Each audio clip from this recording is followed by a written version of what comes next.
નમસ્કાર ખેડૂત મિત્રો, જગતનો તાત ચેનલમાં હું જોશી વિજય આપ સર્વે ખેડૂત મિત્રોનું હાર્દિક સ્વાગત કરું છું।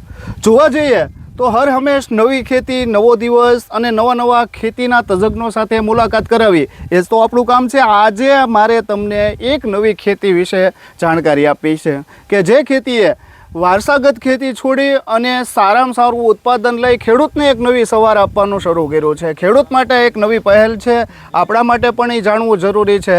તો હું વાત કરી રહ્યો છું આ ફિલ્ડ ઉપર ઊભો છું એ કંટોલાની ખેતીની, કે જે મગફળી, કપાસ જેવા વારસાગત ખેતી છોડી આ ખેડૂતે અપનાવી એક અલગથી શાકભાજીની ખેતી, જેમાં શાકભાજીમાં પણ કંટોલાનું શાક મળે આપણને ખાવા, તો પણ આપણે ઘણું જેવું અંદરથી એમ થાય કે ના, વસ્તુ કંઈક નવી આપણે ચાખીએ છીએ। તો જે બહુ જ દુર્લભ છે એવું કંટોલાની ખેતીની આજ તમારી સાથે વાત કરવી છે। તો મારી સાથે એક ખેડૂત મિત્ર છે જેની પાસેથી આપણે નાની માહિતી જાણશું કે કંટોલાની ખેતીમાં આપણને કેટલું ઉત્પાદન મળે છે, કેટલો આનો ફાયદો થાય છે અને ખેડૂત મિત્ર માટે કેટલું આ જરૂરી છે। દરેક ખેતી વિષયક માહિતી આપણે આપણી સાથે જે જોડાયેલા વ્યક્તિ છે એની પાસેથી આપણે નાની બાબત એ ભાઈ પાસેથી જ આપણે જાણીએ। તો નમસ્કાર। નમસ્કાર। જગતનો તાત યુટ્યુબ ચેનલમાં આપનું હાર્દિક સ્વાગત છે। આપણે વિડીયોની આગળ વાત કરીએ એ પહેલાં મને એક તમારું ઓળખાણ આપી દો। મારું નામ છે જગદીશ લશ્કરી, બરાબર, ખેરા, તાલુકો માળિયા હાટીના। જગદીશભાઈ અને ગામ ખેરા, તાલુકો માળિયા હાટીનો, જિલ્લો જુનાગઢ, બરાબર।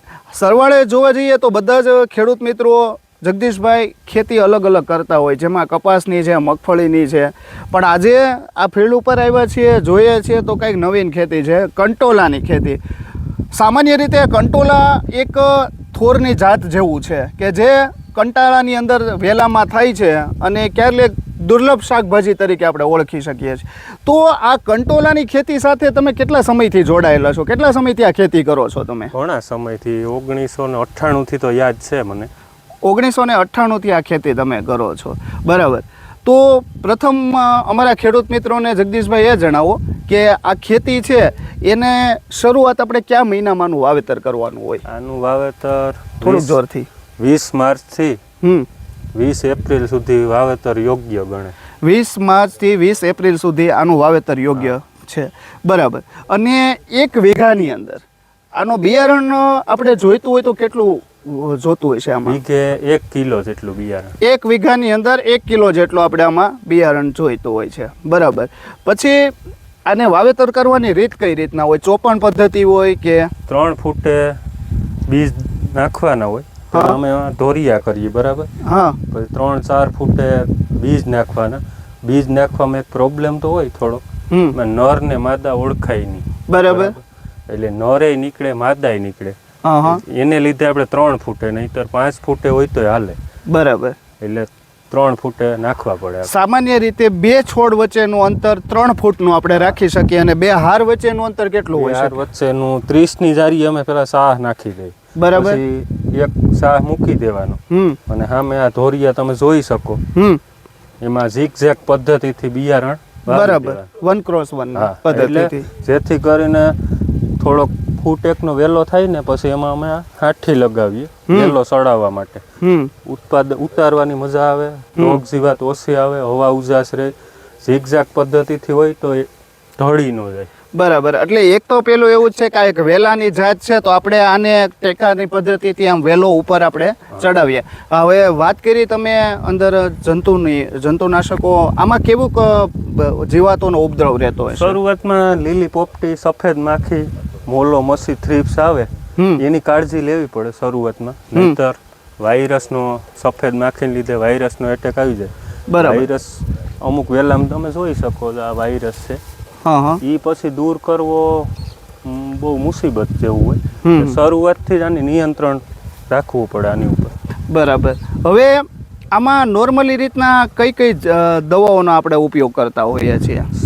શરૂઆતમાં એસિટામી પ્રાઇડ છે, પછી કોઈ વર્ધક એવું, પછી વોટર સોલ્યુબર ખાતર છે, બરાબર। વાવીને 2 દિવસ થાય એટલે માઇક્રોરાજા ખાતર દઈ દેવાનું, જેથી કરીને આનો કંદમૂળ હોય, કાંદો જેટલો પાકે એટલું ઉત્પાદન વધુ આપે અને રોગ પ્રતિકારક શક્તિ વધે।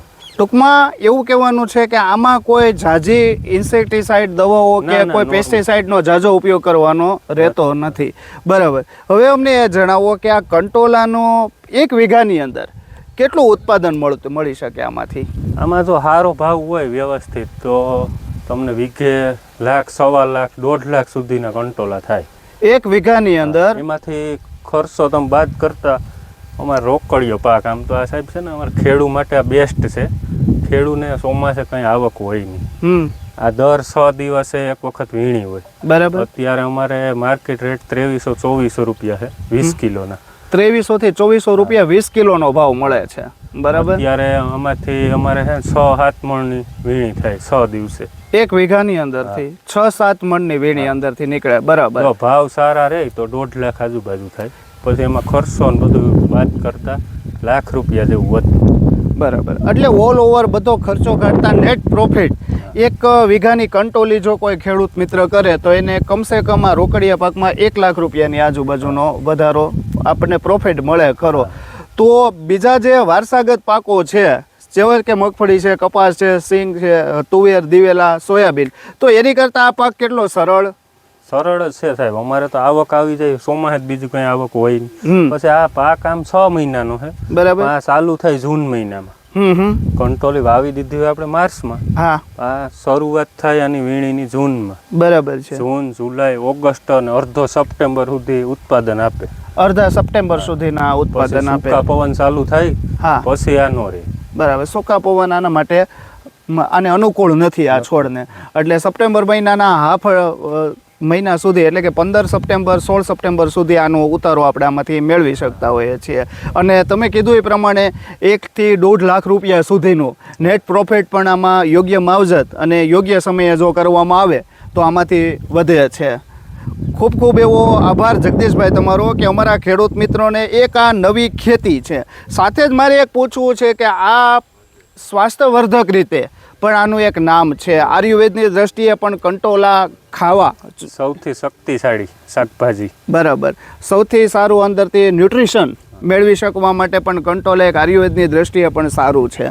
તો ખેડૂત મિત્રો જોયું, એક નવી શરૂઆત અને એક સારી આપણું પ્લાનિંગથી જો કોઈ ખેતી કરવામાં આવે તો આવી પણ શાકભાજીની ખેતીમાંથી પણ તમે સારું એવું ઉત્પાદન મેળવી શકો છો. જે રીતના જગદીશભાઈએ આપણને માહિતી આપી ટાઈમે ટાઈમે અને સુઆયોજિત જો આપણે ખેતીનું આયોજન કરવામાં આવે તો આપણને ખૂબ સારો ફાયદો મળે એવો છે.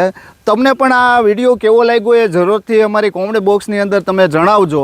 કાંઈ પણ તમારે કંટોલીના વિશેની માહિતી આગળ કંઈક વિશેષ જોતી હોય તો અમે આગળ પણ વિડીયો બનાવીને તમને માહિતી આપતા રહીશું. અને અમારી ચેનલને તમે આટલો ટાઈમ આપ્યો એ બદલ આપનો પણ જગદીશભાઈ ખૂબ ખૂબ એવો આભાર. ફરી વખત કંઈક નવા વિડીયો સાથે, કંઈક નવા ખેડૂત મિત્ર સાથે, કોઈ ખેતી તજજ્ઞ સાથે ફરી તમારી મુલાકાત કરાવશું. ત્યાં સુધી તમારા ખેડૂત મિત્ર વિજય જોશીને રજા આપશો. જય જવાન, જય કિસાન.